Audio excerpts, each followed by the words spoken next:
ধন্যবাদ। আপনার মাধ্যমে মাননীয় সদস্যকেও ধন্যবাদ যে উনি একটি অতি গুরুত্বপূর্ণ ইস্যু আপনাদের সামনে এনেছেন। উনি দুইটি বিষয় বলেছেন, pandemic and act of God. যেটা আনেননি সেটা হলো for any other reasonable cause, আইনের মধ্যে আছে, ওই পার্টটা উনি আনেননি। যতটুকু ওই একটা কবিতায় পড়েছিলাম, তুমি সব বুঝো মানি, যতটুকু বুঝো না ততটুকুই আমি। উনি সব বুঝেন, এটা যেমন মানি, কিন্তু যতটুকু উনার প্রয়োজন ততটুকু উনি আনেন, এর বাইরের টুকু আনেন না। অবশ্যই সংসদের, অবশ্যই নির্বাচনে যাওয়ার জন্যই এই 8 সপ্তাহ বা 7 সপ্তাহ 8 সপ্তাহ সরকার দায়িত্ব গ্রহণের পরে, গত 18 মাসে যখন নির্বাচন হয়নি, আমরা দায়িত্ব গ্রহণ করার পরেই বার কাউন্সিলের নির্বাচন উদ্যোগ গ্রহণ করেছি। এবং সেই ব্যাপারে বার কাউন্সিল একটি স্বায়ত্তশাসিত প্রতিষ্ঠান, আপনি জানেন, তারা স্বকীয়ভাবে স্বাধীনভাবে সিদ্ধান্ত নেন। মাননীয় স্পিকার, বার কাউন্সিলের উনি যে কথাটা বললেন, জ্বালানি মন্ত্রণালয়কে টেনে এনে শুধুমাত্র একটা কারণে, সেই প্রেস রিলিজ আমিও পড়েছি, আমার নোটিশেও এসেছে, উনি যে জিনিসটা বলেননি সেটা হলো ঢাকা বার সহ বেশ কয়েকটি বার অ্যাসোসিয়েশন থেকে বার কাউন্সিলের কাছে অনুরোধ এসেছে যে তাদের ওখানে এখন নির্বাচন চলছে, তাদের নির্বাচন প্রক্রিয়া সমুন্নত রাখার জন্য, এইটাকে নির্ঝঞ্ঝাট রাখার জন্য, ওই বার অ্যাসোসিয়েশনগুলোর নির্বাচনকে নির্ঝঞ্ঝাট রাখার জন্য, নির্বাচনটা পিছানোর জন্য বলেছেন। এবং বার কাউন্সিল একটি সংবিধিবদ্ধ সংস্থা হিসাবে বিভিন্ন বার অ্যাসোসিয়েশনের সেই অনুরোধটাও রক্ষা করেছেন। ফলে এই পার্টটা কিন্তু উনি বলেননি। আইনজীবীদের দাবি ছিল বিভিন্ন বার অ্যাসোসিয়েশন, ঢাকা বার হলো বলা হয় এশিয়ার মধ্যে সবচেয়ে বৃহত্তর বার, যেখানে 22,000-এর উপরে লয়া আছে।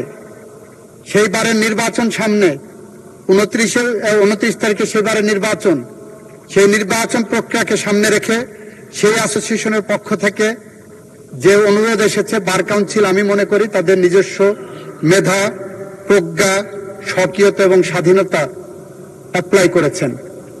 সেই কারণে সেখানে আমরা কোনো হস্তক্ষেপ করিনি। আমরা চাই উনার মতোই যে বার কাউন্সিলের একটি স্বাভাবিক নির্বাচন প্রক্রিয়া এগিয়ে যাক, এবং সেই প্রক্রিয়া এগিয়ে যাওয়ার জন্য আমাদের পক্ষ থেকে আমরা সেখানে হস্তক্ষেপের মধ্যে যাচ্ছি না। আমরাও চাই, উনার মতোই চাই, বার কাউন্সিল স্বাধীনভাবে সিদ্ধান্ত নিয়ে তারা ব্যবস্থা গ্রহণ করবেন। আপনাকে ধন্যবাদ মাননীয় স্পিকার, মাননীয় সংসদ সদস্যকে ধন্যবাদ। ধন্যবাদ মাননীয় আইনমন্ত্রী। আমি তো ভেবেছিলাম মাধবী হবে কবিতার শিরোনাম। ধন্যবাদ মাননীয় আইনমন্ত্রী। আর এই বিষয়ে বক্তব্য নেই। আপনি অধিবেশন, মাননীয় আইনমন্ত্রী, আমি বললাম আমি ভেবেছিলাম কবিতার শিরোনাম হবে মাধবী। এনিওয়ে বলেছেন, শুনেছি, থ্যাংক ইউ।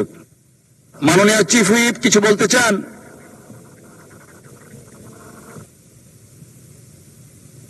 মাননীয় চিফ হুইপ।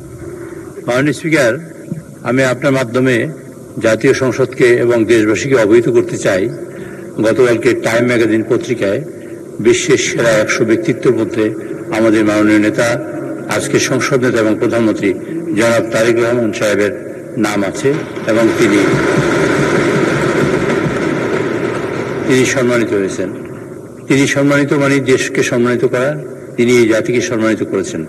আমি তার জন্য আমার তরফ থেকে, সংসদের তরফ থেকে তাকে আন্তরিক মোবারকবাদ জানাচ্ছি, ধন্যবাদ জানাচ্ছি। মাননীয় স্পিকার, আমি মাননীয় সংসদ নেতা, তিনি যেসব কাজ করেছেন, একসময় উনি ছিলেন নির্বাসিত, 17 বছর দেশের বাইরে ছিলেন, 17 বছর পরে দেশে এসে আসলেন। আসার পরে মানুষের মধ্যে এরকম আশা লাগিয়েছেন, যে আশায় অনুপ্রাণিত হয়ে সারা দেশের মানুষ আজকে অনুপ্রাণিত হয়ে তাকে বিপুল ভোটে বিজয়ী করে এই সংসদে পাঠিয়েছে। তার কাছে মানুষের অনেক প্রত্যাশা। এই দেশের মানুষের তিনি ঘোষণা দিয়েছিলেন তার ইশতেহারে যে তিনি বিভিন্ন কাজ করবেন। মাননীয় স্পিকার, আঙুলের তালি শুকোবার আগেই তিনি তার কাজ বাস্তবায়ন শুরু করেছেন, এবং তার মধ্যে ফ্যামিলি কার্ড অন্যতম, যার মহিলারা পাবেন এদেশের, এবং তারা পেয়ে অর্থনৈতিকভাবে স্বাবলম্বী হবেন এবং দেশ সঠিকভাবে পরিচালিত হবে। তিনি ফার্মার্স কার্ডের উদ্বোধন করেছেন, কৃষক কার্ডের উদ্বোধন করেছেন এই 1 বৈশাখ। অত্যন্ত একটা বিপ্লব এবং যুগান্তকারী ঘটনা বাংলাদেশের জন্য। মাননীয় স্পিকার, তিনি আমাদের ইমাম এবং মুয়াজ্জিমদের জন্য তিনি বাধা দিয়েছেন এবং বিভিন্ন ধর্মের পুরোহিতগণের জন্য তিনি সম্মানের ব্যবস্থা করেছেন। তিনি প্রথম ক্যাবিনেট বৈঠকে প্রথম মিটিংয়ে প্রথম সিদ্ধান্ত ছিল 10,000 টাকা কৃষি ঋণের সুদ মকুব করে ঋণ সহ এই জাতীয় কাজ যিনি করেছেন তিনি তারেক রহমান। আজকের বাংলাদেশের মানুষ তাকে স্বীকৃতি দিয়ে সংসদে পাঠিয়েছে, বিশ্ব তাকে স্বীকৃতি দিয়ে আজকে টাইম ম্যাগাজিনে তাকে স্থান করে দিয়েছে। মাননীয় স্পিকার, আমি আমার তরফ থেকে এবং সংসদের তরফ থেকে দেশবাসীকে অবহিত করে সকলের তরফ থেকে আমি তাকে ধন্যবাদ জানাতে চাই। মাননীয় স্পিকার, এই কথা বলে আমি একটি ছোট্ট কবিতা পড়ে তার উদ্দেশ্যে আমি শেষ করে হাত করতে চাই। মাননীয় স্পিকার, আমার কবিতাটা হলো, আপনি কাইন্ডলি শুনবেন আপনারা।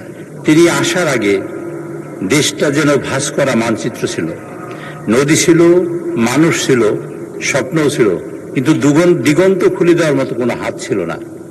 তিনি এলেন, বললেন খুবই কম কথা, সময়ের কপালে লিখে দিলেন একটি উজ্জ্বল উচ্চারণ, বললেন উই হ্যাভ এ প্ল্যান। তার দৃঢ়তা ছিল পাহাড়ের মতো, কিন্তু হৃদয় শিশির ভেজা ঘাসের মতো। বিশ্বের বড় বড় দরজায় তিনি কড়া নাড়েননি, নিজের আলোয় দাঁড়িয়েছিলেন, দরজাগুলো নিজেই খুলে গেছে। এখন দূর দেশেও আকাশেও আমাদের পতাকার রং দেখা যায়, বিদেশি বাতাসেও শোনা যায় এই মাটির নাম, এই দেশের নাম, বাংলাদেশের নাম। নেতৃত্ব মানে শুধু সামনে হাঁটা নয়, নেতৃত্ব মানে অসংখ্য ক্লান্ত মানুষের চোখে স্বপ্ন জাগিয়ে তোলা, আশা জাগিয়ে তোলা। ধন্যবাদ মাননীয় স্পিকার, ধন্যবাদ সকলকে। ধন্যবাদ মাননীয় সদস্য। এই অর্জন আমাদের গোটা জাতি তথা দেশের অর্জন। মাননীয় সদস্যবৃন্দ, দিনের কার্য